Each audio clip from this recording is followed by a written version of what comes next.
Thiruvananthapuram mayor Arya രാജേന്ദ്രനും ഭർത്താവ് സച്ചിൻ ദേവ് MLAയും കുടുംബസമേതം തങ്ങളുടെ സ്വകാര്യ വാഹനത്തിൽ ഒരു യാത്ര പുറപ്പെടുന്നു. അന്നേ ദിവസം സമയം രാത്രി 10 മണി.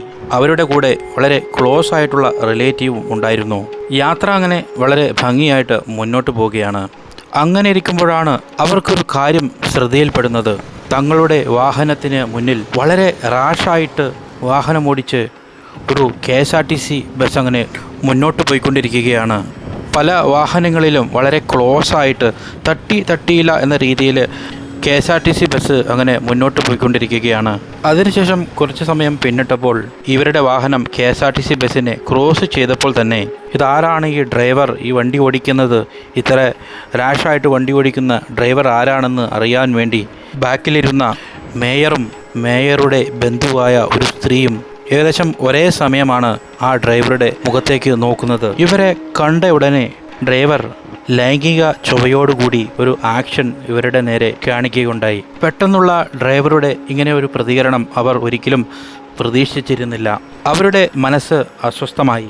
ഇതിനെ എന്തായാലും പ്രതികരിച്ചേ മതിയാവൂ എന്നവർ തീരുമാനിക്കുന്നു. അതിനെ അവർ നിയമപരമായി തന്നെ നേരിടാൻ തീരുമാനിക്കുന്നു.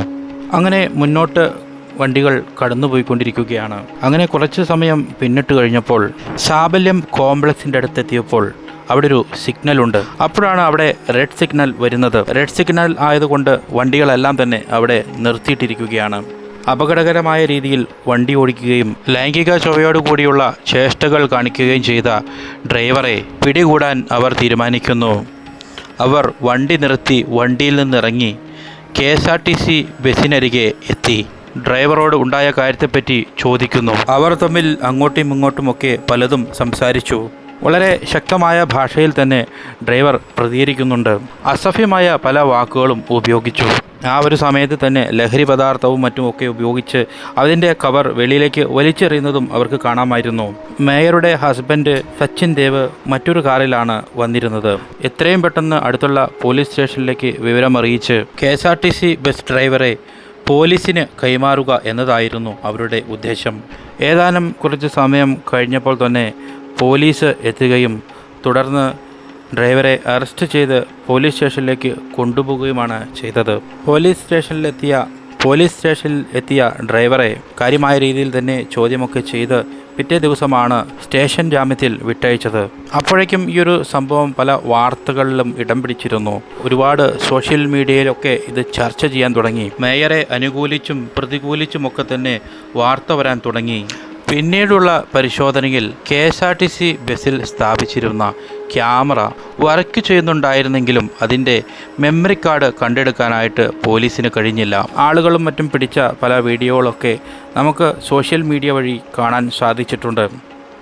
ഇവിടെ ഈ KSRTCയുടെ ബസ് ഓടിച്ചിരുന്ന ഡ്രൈവർ KSRTCയുടെ ഒരു സ്ഥിരമായിട്ടുള്ള ഒരു ഡ്രൈവറല്ല. ആവശ്യം വരുമ്പോൾ വിളിക്കുന്നതനുസരിച്ചുള്ള ജോലിക്കുള്ള ശമ്പളം വാങ്ങുന്ന ഒരു വ്യക്തിയും കൂടിയാണ് ഈ ബസ്സിലെ ഡ്രൈവർ.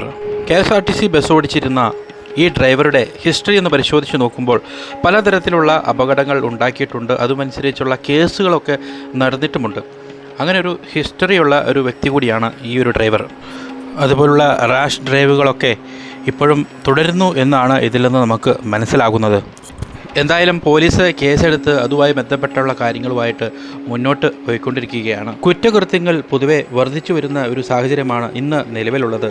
അതും പ്രത്യേകിച്ചും സ്ത്രീകൾക്ക് നേരെയുള്ള അതിക്രമങ്ങൾ വർദ്ധിച്ചു വരുന്ന ഒരു സാഹചര്യം. സ്ത്രീകൾക്ക് നേരെ നടക്കുന്ന ഇത്തരം അതിക്രമങ്ങൾക്കെതിരെ പ്രതികരിച്ച് മുന്നോട്ട് വരുന്ന സ്ത്രീകളാണ് വരും തലമുറയ്ക്ക് ഒരു മാതൃകയാവേണ്ടത്. KSRTC ബസ് ഡ്രൈവർ കുറ്റം ചെയ്തിട്ടുണ്ടെങ്കിൽ തക്കതായ ശിക്ഷ തന്നെ ലഭിക്കണം.